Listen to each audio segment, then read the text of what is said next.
which are already there for you. What I mean with that is that we are so afraid to abandon possibilities which are already waiting for us as artists or as human beings, as lovers or whatever. We are so afraid because, and we are so afraid that if we abandon something, then we will lose the touch with time, you know, we will become invisible. That's very big fear also among young artists. But how can I do something differently because there is such a strong demand for visibility, for my presence and so on.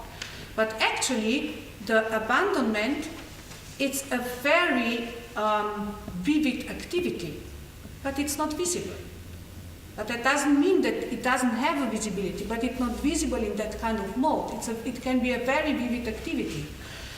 A very simple example can be many initiatives I know from the people who actually started to really form their own ways of self-organizing, self-education, and so on.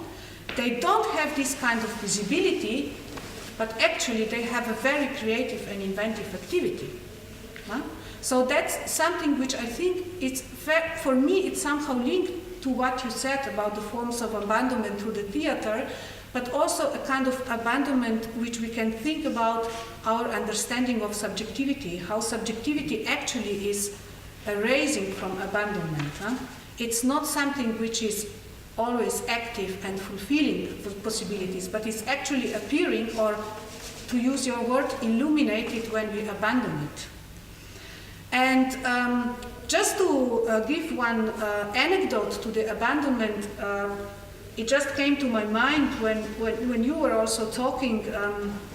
It's famous names are in that anecdote, but it's not so well known because it's from a marginal Slovenian newspaper. Ulaj and Marina Abramović. Ulaj was having an interview last year in a Slovenian newspaper, and one of the questions to him was why he did sit with Marina Abramović at her recent performance in MoMA only for 7 minutes and then left. So what was the problem? That was the question. And then he said, you know, I came there and I decided that I will sit and watch her. But me and Marina had an agreement already, and we had this agreement for a long time. And this agreement is that when something pathetic appears among us, we are finished, we split. And that was the moment when I had to stand up and go. And what I think is, this kind of abandonment is something where nothing pathetic appears, nothing appears among us. Nothing appears, nothing is there, it's a dump time. But still, through that, the only way how the subjectivity is disclosed. No? And I think that this is also something, it's a kind of, he abandoned Marina Abramović because it was too much in that emptiness, which they played out as emptiness. No? And that's, I think it's a very interesting anecdote because it also, but I'm now going to another direction, so I will not go there.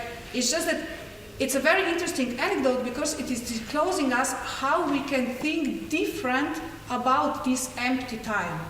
A kind of, let's say, empty time where there is really an abandonment, dispossession, dump time, as Stilinović was writing, or a kind of time which where we have to be obsessed or we have to be fascinated with presence.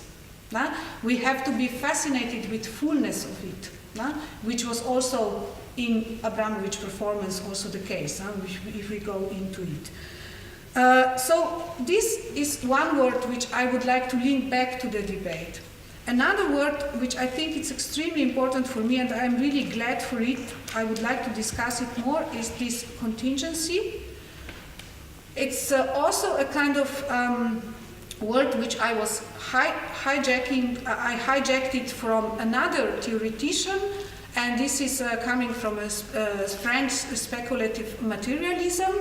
and also from a very interesting book, which is now a kind of a hit also in performing art scene, and I'm very curious to think why. And this is the book, I don't know if you know it, The Black Swan by Elia Ayachi. He's now in Brussels having a seminar, where he took the ideas of Deleuze and Bergson and all these kind of things to rethink how the market is functioning. And he's inviting the idea of contingency, so how to basically rethink the way how the projective logic is functioning, that we have to project possibilities and so on. What is so interesting in this book is that some sentences can be read as workshop sentences for contemporary performance. How to create. Relax your grip, said Jonathan Barrows. Almost the same you would find for a new theory of the market, which I think it's an extremely interesting. I'm not talking about that from a critical perspective, but from there is a kind of theoretical interest from my side that there is a kind of need to rethink what is the relation between reality and time, or reality and future, and how this relation can be thought not in a projective way. So actually that you have this kind of ontological start, where you are starting from a totally contingent situation. And of course for artists this is quite clear, I would say, in the working strategies, but it is very interesting that it is coming now also in the strategies which are discussing about markets and so on. And then the last word, and then I finish, sorry, I think I'm too long, huh? I just jump inside, sorry. It's punctuality and delay, of course. I really like this, that you have to be on time, huh? Like the spectators to be on time. But I would just turn it on the other side and say, what is the punctuality of the artist, you know, like that he has to be on time too, or not? That's the question for me. Maybe the spectators have to be on time, but artists not. I don't know, that is more for the discussion. But for me, it is an extremely interesting notion also, of course, because it is so strongly related to delay, not only from the spatial perspective that you are coming too late into the theater, but also to delay which is connected, by example, to laziness as a state. Then you are always late if you are lazy. And also to a cultural and political delay, which for me it's extremely interesting when we are thinking about it. And also how this delay, that would be also maybe my question to you, how we could think about this broader notion of delay in the relation to images. It's like, that's just what it came to my mind. Okay, so thank you. Thank you.